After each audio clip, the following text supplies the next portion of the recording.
Buenas tardes, nos encontramos hoy con Óscar Onofre. Es un estimado amigo de la maestría, pero también un excelente historiador y ha desarrollado investigaciones en torno a los debates intelectuales del siglo XX mexicano.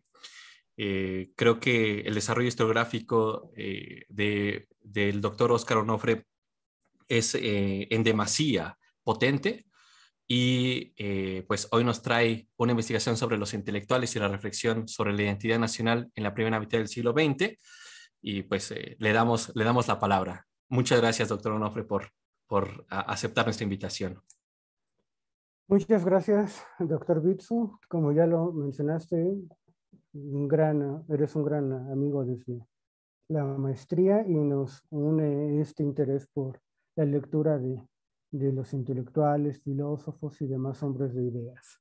Em, en, este, en esta plática quisiera yo hablarles de 4 intelectuales que en la primera mitad del siglo XX se pusieron a reflexionar sobre la cultura y la identidad mexicana. Dicho en palabras de ellos, se pusieron a reflexionar sobre lo mexicano y sobre los problemas que para ellos tenía la nación mexicana, entendida como este conglomerado de individuos que se asentaban en el territorio nacional. Es preciso decir que la mayoría de estos intelectuales comenzaron sus reflexiones al filo del inicio de la Revolución Mexicana de 1910.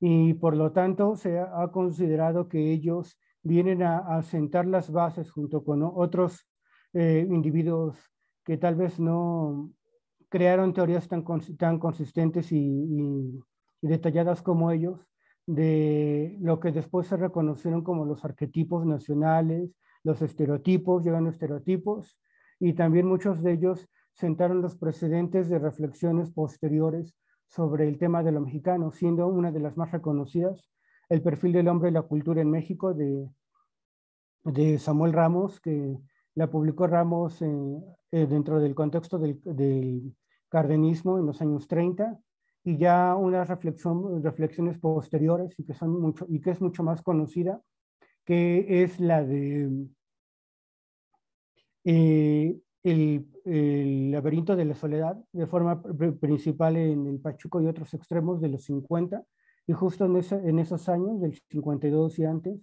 un grupo intelectual de jóvenes filósofos que en fechas recientes ha sido revalorado, que es el grupo Hiperión, y de forma puntual Emilio Uranga en su análisis del ser del mexicano y en su trabajo sobre la ontología del mexicano. Desgraciadamente, dado que son ya varios autores, quedarán un tanto fuera de esta plática que hoy que hoy voy a tener con ustedes, y como les comentaba, mi intervención de hoy va a girar en torno a estos, si se le puede llamar, precursores, que escribieron poco después de la contienda armada. Voy a pasar primero la serie de fotografías y de nombres de estos autores de los cuales vamos a hablar en esta ocasión. El primero de ellos, muy conocido después como literato, y también tuvo sus incursiones dentro de la función pública, sobre todo en la época de los 60, estuvo dentro de la SEP y dentro de la Comisión Nacional de Libros de Texto Gratuito, creada por uh, Adolfo López Mateos, es Martínez Guzmán. Pero él durante esta época, él se consideraba, durante esta época, 1915, él se encontraba en un exilio en España, debido a que la lucha revolucionaria aún se encontraba desarrollándose y él se había alineado en el bando villista, que para estas épocas, 1914, 1915, ya se encontraban en plena, si se le puede llamar así, decadencia como movimiento armado. Y ya la facción carrancista, integrada por Carranza y el denominado Grupo de Sonora con Obregón y Calles, ya se perfilaban como los ganadores. De este autor sobresale el pequeño texto La querella de México, en el cual hace su análisis sobre la situación mexicana y también explora esto de qué es lo mexicano y cuáles son los problemas que tiene México. Después, unos cuantos años en el tiempo y también desde otra perspectiva, y le puede llamar ideológico-social, nos encontramos a Manuel Gamio, que él por su parte había formado parte del aparato burocrático desde fechas más recientes en la Dirección de Estudios Antropológicos, en la Dirección de Estudios Antropológicos y de Monumentos Nacionales. Ya había empezado las excavaciones en Monte Albán, en Teotihuacán. De hecho, hizo una obra muy conocida en varios volúmenes, pero la obra en la que él se dedica a analizar el problema de la falta de integración de la nación mexicana es Forjando Patria, que tiene como subtítulo Pronacionalismo. La publicó en 1916 y este personaje, Gamio, fue muy cercano al poder. Él perteneció también a la naciente CEP, que surgió en 1921, y a partir de una posición de funcionario público, él trató de influir en este nuevo grupo revolucionario triunfante, primero los carrancistas, después con Obregón, para llevar a cabo esta integración de la nación que tenía desde su perspectiva, que ver mucho con la educación y con la creación de una literatura nacional. También desde una perspectiva, si se quiere, netamente filosófica y que lo relaciona más con Martín Luis Guzmán, tenemos a Antonio Caso, aunque sus reflexiones se pueden considerar un poco más alejadas en el tiempo que la de Martín Luis Guzmán al publicar la mayoría de sus obras, como se ve en los años 20 y en el 43, sus reflexiones todavía están un poco marcadas por este fin del conflicto militar y este intento de establecer ya un nuevo Estado mexicano por este grupo de Sonora. Y aunque aparecen aquí, sobre todo que son en los 20, en los 40, muchas de estas discursos a la nación mexicana, los apuntamientos, fueron intervenciones que el mismo Caso sostuvo en la prensa capitalina a inicios de los años 20. Esto nos quiere decir que, además de que fueran artículos periodísticos escritos, digamos, para desentrañar el momento, el acontecimiento, su autor consideró que tenían una trascendencia más allá de ese momento y por lo tanto proyectó hacia un futuro las soluciones que él encontró ahí.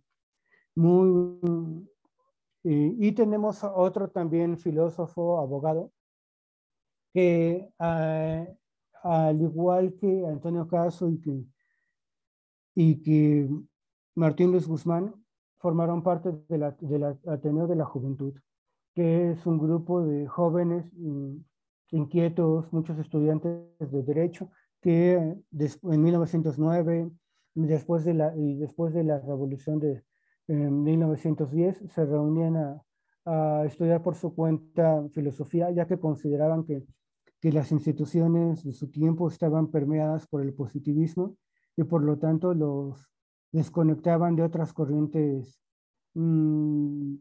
filosóficas.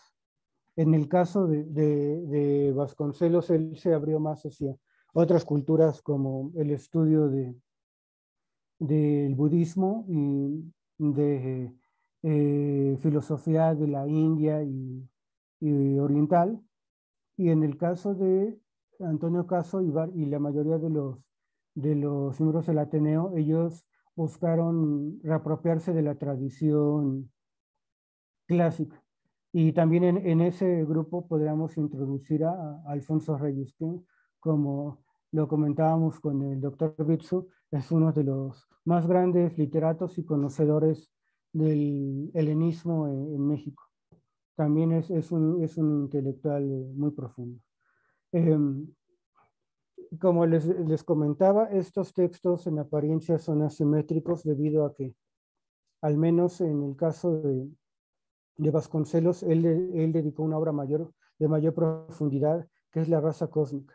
Y él, además de hablar de lo mexicano, trata de elevar su reflexión a un nivel latinoamericano y encuentra en este futuro o en este mestizaje que se está llevando a cabo un futuro para toda la humanidad.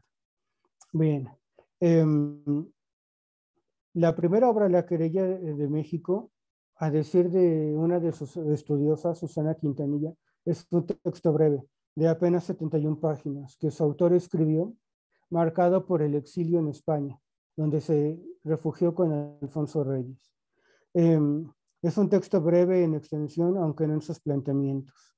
El autor reflexionó sobre la cultura mexicana, encontrando que para él la expresión máxima de esta cultura nacional sería la manifestación de un arte vernáculo, un arte mexicano. Y él encontraba que adolecíamos de ello, no había un arte, no había una filosofía y una ciencia propia, y existía una desintegración de todos los integrantes de México. Había dos extremos, ¿no? La mayoría indígena o no letrada que no podía acceder a la educación y la clase letrada, muchos de ellos propietarios. Y entonces, como lo pongo acá, él encontraba que el problema de esta parte no asimilada, indígena, mestiza, era la educación. Y él encontraba que no solo en el aspecto, no limitaba el problema al asunto racial, sino él consideraba que se tenía que educar estas poblaciones, estos sectores, digamos, empobrecidos dentro de la cultura occidental, y que a partir de que todos estos miembros compartieran estos mismos conocimientos, se iba a poder realizar una expresión artística netamente mexicana. Y él consideraba que también para ello, para crear esta cultura nacional, se debería de conocer a profundidad México, sus expresiones que aunque él todavía no las consideraba mexicanas, que se conocieran, que se conocieran también las problemáticas sociales, y que justo a partir de este diagnóstico se iban a poder establecer nuevos esquemas culturales y no solamente importar aquellos que se habían producido sobre todo en Europa. Y él pensaba sobre todo en la adopción del positivismo en la educación preparatoria y en la universidad. Él consideraba que el positivismo respondía a otra serie de circunstancias y que al importarlo de forma tal vez acrítica según su perspectiva a la circunstancia mexicana, no respondía del todo a estas problemáticas y había creado otras. Aunque es preciso decir que esta visión que él tenía del positivismo como algo netamente extraño, ignoraba también mucho del esfuerzo intelectual que hicieron algunos hombres como Sierra o Barreda, pero tenemos que entender que el positivismo era el adversario ideológico en la arena. Por lo tanto, ellos tendían un tanto a ser más críticos con este cuerpo de ideas. Y también es preciso señalar que en este pequeño texto, él habla de un concepto que surgió en Francia para estudiar sobre todo manifestaciones literarias, que es el bovarismo, que surge a partir de una reflexión de un autor que se apellida Gaultier, de inicios de 1902 a 1913, que él estudiaba a Madame Bovary. Y este concepto fue empleado por Martín Luis Guzmán para dar cuenta de una concepción, digamos, no decir distorsionada, pero una concepción no cabal de lo real. Es decir, no se conocía completamente México, se miraba con otros moldes ideológicos venidos de Francia y eso provocaba que no se conocieran a profundidad los problemas de México. Y este concepto de bovarismo, algo que no es muy dicho, es que Martín Luis Guzmán fue, digamos, que el introductor y el pionero de utilizar este concepto dentro de la intelectualidad mexicana, y para la década de los 20 lo desarrolla con mayor amplitud Antonio Caso, y ya desde una perspectiva más filosófica. El texto de Guzmán también nos deja ver que que no solamente son estos sectores indígenas o empobrecidos que tienen que ser educados bajo la educación occidental. Él considera que debe ser, ya que no existe un mexicano como tal, deben ser básicamente toda la población que debe ser introducida dentro de estos marcos occidentales, pero sin perder de vista los problemas de México. Y en este autor, en Martín Luis Guzmán, se hablan ya se habla ya del indígena, retomando ya ideas que se habían desarrollado en el Porfiriato, sobre todo en estudiosos que habían enfocado a las poblaciones indígenas como Rarámuri y del norte de México, que consideraban que los indígenas eran personas inactivas, un tanto indecisas, taciturnas. Me voy a permitir leer un textito de una autora que interpreta a Martín Luis Guzmán, que para intelectual, el indio estaba allí postrado y sumido, indiferente entre el bien y el mal, sin conciencia. Nos decía que era un alma convertida en un botón rudimentario, incapaz hasta de esperanza. Por eso es que él consideraba que tenía que romper con esta cultura que venía desde la conquista, de la situación en la cual lo puso la conquista hispánica, y se tenía que reformar, se tenía que crear un nuevo hombre. Esta idea de crear un hombre arraigó mucho dentro del grupo más adelante triunfador de la revolución, que fue el carrancista y el obregonista, y ellos trataron de traducir en acciones en políticas estas ideas, sobre todo en las campañas de salud, que no solamente abarcaban en las cuestiones de higiene, sino también en la cuestión educativa, de incentivar a la población a dejar el consumo del alcohol practicar los deportes y practicar ciertas, como le llamarían, virtudes cívicas. Y pues la obra de Guzmán también nos dice que no se tiene que apresurar este nacimiento de la nación, que tiene que ser, es una actividad que va a llevar que va a llevar tiempo, pero tiene que realizarse para llevar a buen puerto esa nueva conquista que se traducía en la revolución. Bien, desde la perspectiva, pasando al siguiente autor, a Manuel Gamio, ya digamos que trata de cientificarse esta visión sobre el mexicano. Ya no son solamente los conocimientos de filosofía, ni es también esta visión de literato cercano a ser funcionario. Ahora vemos que es la antropología, sobre todo en su vertiente culturalista norteamericana, la que se considera como la disciplina sobre la cual se puede construir el diagnóstico que necesita México y a partir de construir la nación. El título del libro de Forjando Patria es muy sugerente sobre lo que el autor entiende, ¿no? Al igual que Luis Guzmán considera que no existe una cultura nacional y que es preciso a partir de estas herramientas antropológicas indagar en estos grupos culturales, en los indígenas, en extranjeros, en criollos, y construir una cultura nacional. Pero es preciso decirlo, bajo los cánones de la cultura occidental, es decir, que los indígenas, estos grupos deben de ser asimilados en el ámbito cultural, aunque deja algunas notas de que también es necesario cierto mestizaje racial. Manuel Gamio, como les comentaba, fue un funcionario y realizó estudios de antropología en Estados Unidos y sobre migración. A partir de ahí, él abrevó de la antropología norteamericana y él fue muy observador, al igual que Martín Luis Guzmán, de las manifestaciones culturales, de forma precisa para Manuel Gamio, él también consideraba que no existía, que, que no existía una literatura mexicana, que ésta había copiado mucho los moldes culturales norteamericanos, ¿no? Los moldes culturales europeos, particularmente los franceses. Y por lo tanto, un síntoma de la existencia de de una buena cultura sería la literatura nacional, la creación de una literatura nacional.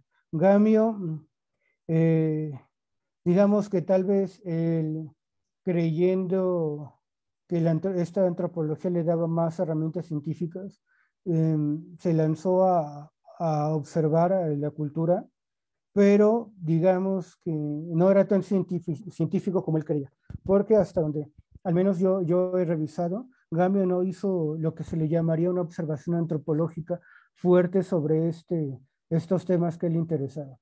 Que eso no quiere decir que él no hiciera observaciones agudas.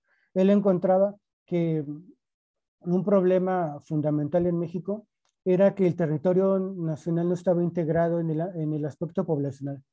No había carreteras, las vías férreas del Porfiriato no eran lo suficientemente extensas y había núcleos poblacionales que vivían muy alejados uno del otro. Y esto, en su perspectiva, tenía la característica que ellos iban creando su propia cultura al interior de ellos mismos. Ponía el caso de Yucatán y en el norte y decía que ellos creaban sus manifestaciones culturales, un idioma propio, costumbres, y, y hábitos muy particulares. Él consideraba que esto era una especie de um, lastre para crear una cultura nacional, una cultura mexicana. Él consideraba, al igual que Martínez Guzmán, se tendrían que incorporar los grupos indígenas, y Manuel Gamio tenía como en su visión, en su perspectiva, a países como Alemania, Francia o Japón, en los cuales él veía que había una unidad étnica, aunque y había un idioma común, aunque existieran idiomas, digamos que más particulares, más locales. Y él consideraba que en el caso de México aún no se lograban integrar estas culturas. También consideraba que en estos países ya mencionados había tradiciones ya más difundidas, más comunes, había ideas sobre la estética, la moral, la comida y memoria compartida. Y él consideraba que era una labor de estos revolucionarios realizar las medidas pertinentes para que México se integrara. Y por lo tanto, él también veía en la educación de estos grupos una de las vías principales. Pero él también consideraba, también como les había mencionado anteriormente, un poco el aspecto racial. Consideraba que los indígenas tenían que eh, acercarse a las ciudades para poder ser occidentalizados. Y consideraba también que si bien no existía una cultura nacional, era algo que se tenía que crear, no era algo que se creara de la nada. Consideraba que ya existían elementos fuertes para realizarla. Por poner un ejemplo, él consideraba que, que en la literatura popular se encontraba, digamos, lo decía de forma larvada, el germen de una literatura nacional, pero que también tenía que ser preciso, ser necesario trabajada, y también consideraba que los escritores de su época, sobre todo los de literatura muy popular, aún no creaban este auténtico mexicano, que aún reproducían mucho la literatura, sobre todo española, y consideraba que los sectores, digamos, letrados, más académicos, el tamiz francés eh, era el rasero por el cual ellos se expresaban. Eh, Respecto a Antonio Caso, en Antonio Caso vemos que a partir de esta pléyade de escritos que congregó en estas obras, vemos ya, yo me atrevería a decir, una visión más acabada y sobre todo netamente filosófica de este problema. Creo yo que en Antonio Caso, sin tratar de establecer una ontología de lo mexicano, es decir, encontrar un núcleo duro de qué es lo mexicano, él ya nos empieza a dar más esbozos de esta búsqueda, de esta construcción a partir, repito, de algo ya existente, no es algo netamente inventado, ¿no? Que ellos mismos crearan, sino que es una creación a partir ya de estos elementos que podrían venir desde el porfiriato desde mucho antes, solo que acentuado o con sus respectivos matices.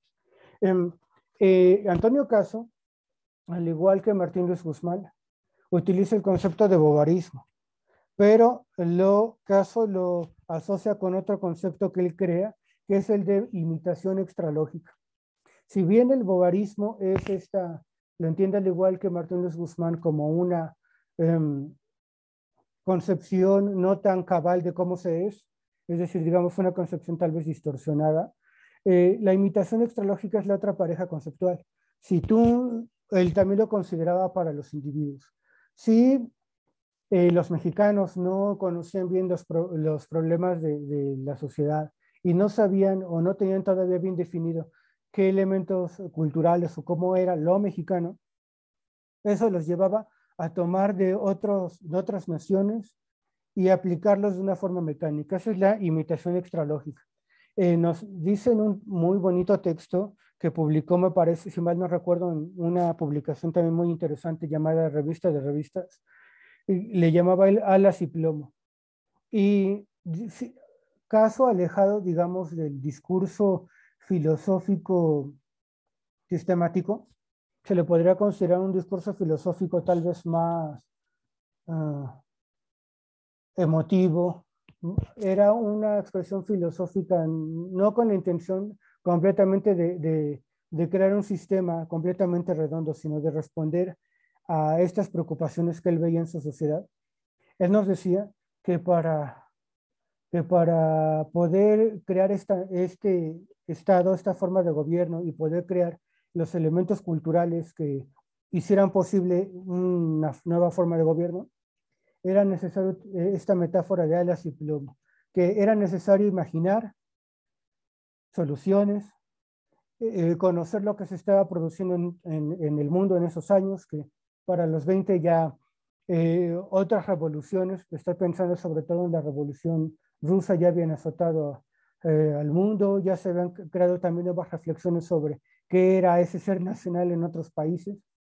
Era necesario conocer eso, no, digamos que no amurallar a México, era necesario ver hacia allá, pero con un conocimiento previo bien fundado de los problemas y de la cultura. Eso es lo que él llamaba el plomo, ¿no? Y las alas era, no, me parece que lo dijo Alfonso Reyes, pero condensa muy bien estas ideas de Caso, de Martín Luis Guzmán y de otros miembros del Ateneo, que era para hacer, bueno, no, estoy citando un poco de memoria, tal vez no sea de esta manera las palabras precisas, pero va, digamos, el espíritu por ahí, que para la mejor forma de ser mexicano era ser generosamente universal. Sí, sí, sí. Y, De y hecho, en este así sentido, fue Alfonso Reyes. Sí, en sí, eso. ese es de Alfonso Reyes. Y en Caso, aunque no lo haya dicho, se ve esta intención. ¿Por qué? Porque no es que Caso hubiera pensado que para crear que para reflexionar sobre la cultura nacional tuviera que abstraerse de todo lo que estaba ocurriendo en otros países en cuanto a nivel de acontecimientos, ni también no era necesario conocer los autores que habían pensado esas otras experiencias. En el caso de Antonio Caso, él era un conocedor muy, muy preciso de la filosofía francesa, no solo de la positivista, pero también era conocedor de autores alemanes, sobre todo de una corriente mmm, alemana que se llamaba la psicología de los pueblos, que ellos creían encontrar un espíritu nacional. Cuando no existe Alemania como un Estado, ellos creían que la nación existía en el ámbito cultural y por lo tanto no era preciso reunir a estos otros países en uno solo. Y él retomó un poco, más bien bastante esas ideas que tuvieron su auge en Alemania en la segunda mitad del siglo XIX, en Discursos a la Nación Mexicana, que retoma un escrito de un autor de estos alemán que era Discursos a la Nación Alemana, me parece que es Fichte. Y también en los demás textos al hablar de problema de México y la ideología nacional y los apuntamientos de la cultura patria, Antonio Caso nos deja ver también esta perspectiva cultural, yo me atrevería a llamar culturalista de su visión de la nación, ¿eh? Él también, al igual que los demás autores, y que eso es bien, al menos a mí me parece muy interesante cuando lo encontré, es que él también considera que el reflejo de una cultura nacional es la literatura. Y él considera, al igual que los otros, que la literatura hasta ese momento producida era más habían abrevado, no sé, del costumbrismo español. Y este autor consideraba también que la cultura nacional, la cultura mexicana, se componía de estos elementos muy, muy fuertes, el elemento hispánico y el elemento indígena. Y que igual por estas cuestiones de la conquista no se habían podido integrar a ambas culturas, ni la indígena en la española. Y él consideraba que esa era la labor de los intelectuales, crear una nueva cultura. Pero también en caso consideraba que esta falta de conocimiento del estado de la sociedad mexicana y de qué era lo mexicano, no solo se quedaba en estas esferas que comúnmente se entienden como la cultura, que serán costumbres, literatura, sino que él también consideraba que existía en la misma ley. Y él consideraba que ese era, ese era uno de los problemas principales. Voy a citar lo que él considera el bobarismo de la ley, que aparece en una obra de 1915. Y él dice que el bobarismo de la ley es una deformación que padecemos los mexicanos al concebirnos distintos de cómo somos y se refleja en la misma constitución política de México. Sobre todo vemos que aquí Caso enfila su crítica hacia el liberalismo decimonónico mexicano, que tal vez disgregó aún más estos centros poblacionales al concederle una participación muy fuerte a los municipios, ¿no? También Antonio Caso consideraba que este bobarismo iba acompañado, como les reiteraba, de la imitación extralógica y que eso se hacía presente sobre todo en el ámbito político. En su obra del 43, en Apuntamientos de Cultura Patria, se expresaba de la siguiente forma. Decía, nuestros mayores nos declararon prematuramente republicanos y demócratas. Habría sido mejor, sin duda, un tránsito menos brusco, una historia nacional menos dramática, de lenta evolución, gestación pausada, uniformemente acelerada, como dicen los matemáticos. Pero las naciones no marchan acompasadamente, porque no solo las guía la pura razón, sino el sentimiento. Aquí vemos que Antonio Caso es no solo tienen en mente la cultura como un asunto por sí mismo, sino también trata de encontrar en la historia los motivos por los cuales él consideraba que había sido tan turbulenta la historia del siglo XIX mexicana y les da una lectura filosófica, muy en el asunto de la filosofía de la historia. Es decir, de encontrar estos grandes hitos y estos grandes conceptos e ideas que permiten entenderlos.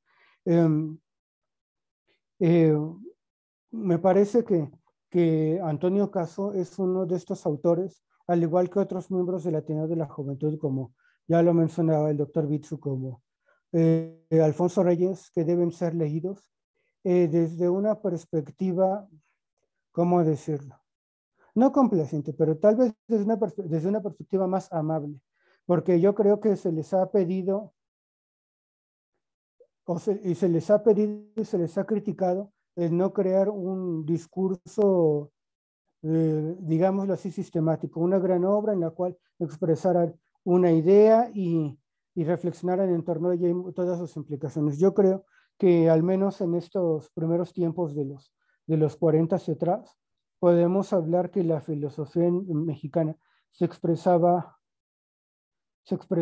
de una forma más atenta a los momentos, a los acontecimientos, y por lo tanto era un discurso no menos profundo, pero sí menos breve en su extensión. Le interesaba ser más contundente en sus aseveraciones. Y creo yo que no sé, no desconozco mucho de los autores filosóficos europeos, pero creo que al menos como hemos visto en Caso y en Martín de Guzmán, a estos filósofos les interesa mucho desentrañar su tiempo y por lo tanto muchos de ellos escribieron no solo para que los leyera una academia filosófica, sino ellos escribían para que los leyera un público letrado de las capitales y de las ciudades más importantes. Por lo tanto, vemos que ellos tratan de llevar la reflexión más allá de los círculos de ideas, ¿no? O académicos, a círculos, digamos, más intelectuales, que tratan de influir en su realidad. En el caso del siguiente autor del cual les voy a comentar, de Vasconcelos, es más presente esta idea de impactar en su realidad. Si nos acercamos algo a la biografía de Vasconcelos, que lo voy a hacer ahorita un tanto sin referir fechas puntuales, vemos en Vasconcelos este interés de reflexionar su tiempo, de hablarle a los otros, eh, a los posibles lectores, pero también vemos este interés por llevar a cabo estas ideas.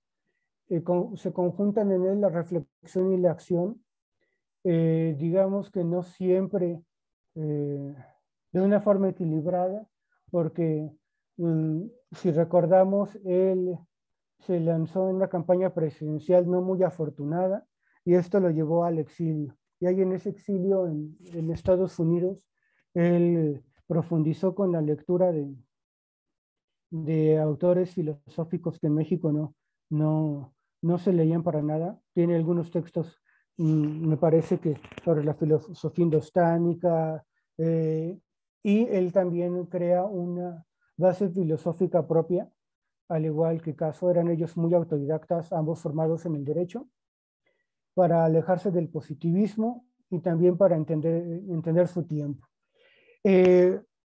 Vasconcelos, él no solo enfila, como les mencionaba, su reflexión hacia la situación mexicana, de la nación mexicana, sino que él enfila a su nivel latinoamericano y me llamaría a decirle planetario.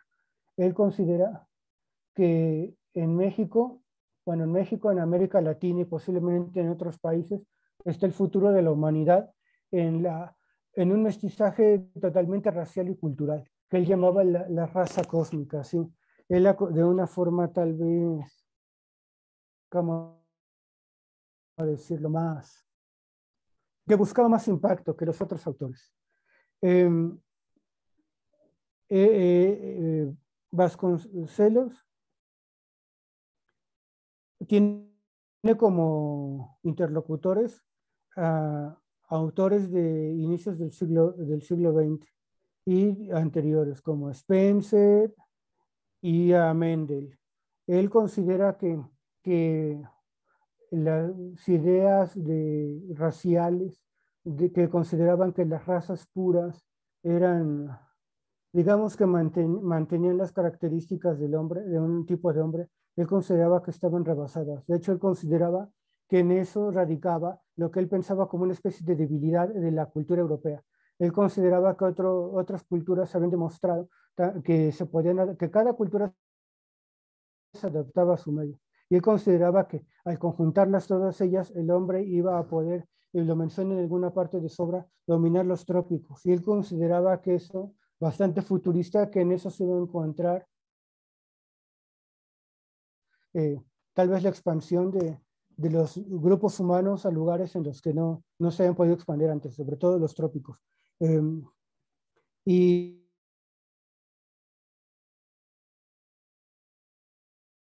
aunque Vasconcelos también él se decanta más por el aspecto racial. Considera que es a partir de esa conjunción de razas y conjunción de todos los grupos humanos que se va a construir un grupo que conjunte todo, digamos, todos los elementos raciales, culturales de la humanidad, y que eso va a ser una especie de hombre nuevo. Y aunque se puede tal vez considerar que lo lleva hasta sus últimas consecuencias esta creación de un nuevo hombre, vemos que Vasconcelos no está tan alejado de de estos postulados que ya hemos venido viendo con los autores que se mencionó con anterioridad, solo que ellos todavía ceñidos al caso mexicano. Me voy a permitir leer un poco para que quede más claro esto de él cómo mira el futuro racial de la humanidad, ¿no? Para que quede más claro y un poco, más bien, bastante en sus palabras. Para Vasconcelos, no es solamente no es solo el indígena el que se debe de integrar a la cultura y a la raza occidental, sino son ellos al indígena y a los otros grupos indígenas, no solo latinoamericanos. Él nos dice de esta forma. Dice, por medio del injerto en la raza fin de indígenas y de todos los grupos, se daría un salto de millares de años. Entonces estaríamos viendo que se crearía un hombre adelantado a su tiempo, un hombre que podría entender mejor sus problemas y que llevaría a la humanidad, digamos, a un estadio posterior. Y también escribió la verdad es que no encuentro en ese momento la cita, que él nos consideraba que tal vez desde una perspectiva muy filosófica que eso que él encontraba de esa futura raza iba a ocurrir en un futuro. Pero él, digamos, que estaba leyendo estas tendencias y él consideraba que podría cortarse este tiempo en que todas las razas se unificaran y por lo tanto no existieran diferencias y se crea un nuevo tipo de humanidad. Es preciso mencionar que estos autores son solo una muestra de toda una constelación de intelectuales que durante estos años, los 20, los 30, la primera década del siglo XX, reflexionaron sobre la, la cultura mexicana y sobre lo mexicano. Y también es preciso decir que a lo largo de América Latina, sobre todo en la década de los 20 y los 30, también existieron estos intentos en otros países latinoamericanos. Sin citar fechas precisas, viene a mi mente Buarque de Holanda en Brasil, que él hablaba de el hombre cordial como la característica principal del brasileño, y también ya más hacia finales, hacia los 40, también en Argentina, un filósofo, él hablaba del gaucho y que se encontraba en él este germen de lo que podría ser una patria argentina. Este último autor, Martínez Estrada, muy influido por la filosofía heideggeriana, porque él estudió filosofía en alemana. Por lo tanto, creo yo que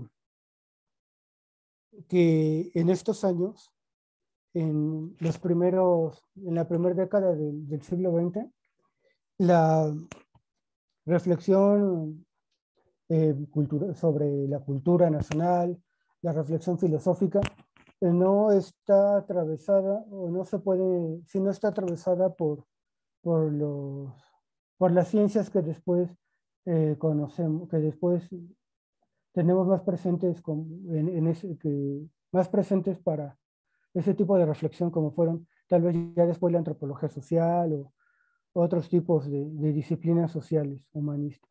Creo yo que en este entonces es una labor de filósofos autodidactas formados ellos mismos los que hacen esta reflexión sobre el llamado ser nacional. Y creo yo que hay que entenderlos como filosofía, pero como otra forma de expresar la filosofía, no como la forma que comúnmente tenemos asociada a estos grandes autores que hacen largos tratados y que desarrollan una escuela propia. en estos autores, sobre todo estoy pensando en Vasconcelos y en Caso, se puede observar que la filosofía es un instrumento de reflexión, pero muy inmediato para desentrañar lo que se le llamó mucho tiempo después y en otro ámbito, para desentrañar los signos de los tiempos, ¿no? Para ver qué es lo que ocurre y a partir de ellos tomar acciones.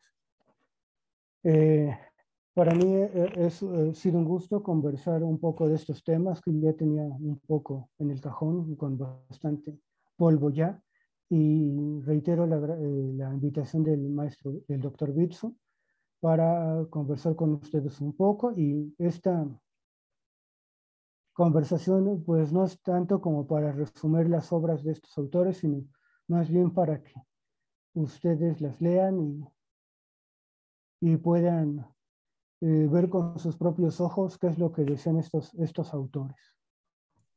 Y Perfecto. eso será todo de mi parte. Muchas gracias. Me parece sumamente sustancial la reflexión que se hace en torno a este tipo de cuestiones. A mí me parece también importante, ¿no? La correlación que existe en la nueva conformación de lo que se denomina como el Estado mexicano a partir de su capa basal, radial y cortical, que pues va delimitando diferentes lugares de enunciación en los cuales se constituyen o se van articulando este tipo de agentes que tienen un cierre categorial específico epistemológico, ¿no? En este sentido, por el cual van abordando problemáticas como vendría siendo lo mexicano, ¿no? Y que pues permiten observar particularidades de cada uno de ellos desde el lugar de enunciación en el cual están reflexionando. Entonces, me parece sumamente interesante cómo eso también va en correlación con los niveles operatorios y materiales que van sustentando este tipo de reflexiones, ¿no? Es decir, su historicidad también exige este tipo de reflexiones. Y creo que en ese sentido me quedaría también con lo que ha comentado el doctor Onofre, porque nos exigiría también a nosotros cuestionarnos, ¿no? El por qué o si es también imperante hoy en día replantear esos temas, ¿no? En lo personal, yo creo que es sumamente importante, ya que se han dado reconfiguraciones históricas en el Estado mexicano y también pues en los ciudadanos, ¿no? En los ciudadanos que conforman esta nación. Y estos cambios históricos también deberían ser replanteados a través de estas coordenadas, ¿no? Tal vez que estos pensadores sirvan como basamento para reconfigurar, replantear y reconsiderar ciertas coordenadas de pensamiento por las cuales nosotros podríamos operar, ¿no? Pero bueno, no sé, doctor Onofre, si te gustaría cerrar con alguna reflexión o finalizamos aquí nuestra sesión. Pues yo creo, como lo has mencionado, que tal vez no con, con la forma en la que lo hicieron ellos, pero yo creo que siempre es un ejercicio saludable observar la misma sociedad y la cultura. Tal vez no como ellos para definir qué sería completamente lo mexicano, porque pues ya venimos, ya tenemos, digamos que cierta noción de qué nos reconoce, en qué nos reconocemos como mexicanos. Pero creo que siempre es saludable hacer ese tipo de reflexiones, no solo por filósofos, sino también por, les llamaré intelectuales, que son tal vez, que son miembros letrados, preocupados por los problemas de su sociedad. Creo que este tipo de esfuerzos, repito, no como lo hicieron ellos, pero sigue siendo válido para saber qué lugar tenemos, cómo vernos en el mundo, qué tipo de acciones realizar. Y como tú lo mencionas, a, en cuanto a cuestión histórica, ya ha habido muchos cambios en México, ¿no? Ya no podemos hablar solamente de un mexicano, ¿no? Ahora las ciencias sociales nos han hablado del multiculturalismo, ¿no? Y habría que pensar cómo a partir de nuestras diferencias y de nuestras propias características y peculiaridades nos reconocemos como parte de algo, ¿no? O sea, es decir, cómo eh, reconocemos en el otro que puede haber una semejanza, ¿no? Que el otro Digo, tal vez sonaría muy a priori esto, pero que en muchas ocasiones el otro no es solamente alteridad, sino también hay semejanza. Creo yo que eso nos ayudaría, como lo dirían algún científico social, como a restaurar un poco este tejido social, ¿no? Y en términos ya más políticos, tal vez a, a tomar una conciencia tal vez ciudadana o cívica de qué es lo que somos, ¿no? Y de qué podríamos hacer para dejar una huella en nuestra sociedad, ¿no? Que vemos que estamos atravesados también por varias problemáticas muy complejas y que demandan no solo el conocimiento de esos problemas, ¿no? Sino ante todo saber cómo podremos resolverlos, ¿no? Y creo que en estos autores está muy presente ese intento de conocer para resolver. Y creo que por mi parte me quedaría un poco con esto y con la intención de acercarnos a todos los autores, no solo mexicanos, sino acercarnos a todos, a muchos autores, ¿no? Y no desdeñar a priori a estos pensadores mexicanos solamente porque no son, digamos que, reconocidos dentro de estas grandes historias de del pensamiento filosófico, o ser más tautológico, estas historias de la historia de la filosofía, ¿no? Ver que siempre ha habido personas que han tratado de reflexionar y entender su tiempo, ¿no? Y eso ya es parte de la filosofía, ¿no? Perfecto, estimado doctor Onofre, pues te agradezco una vez más por esta egregia reflexión y pues sin más concluimos aquí esta sesión.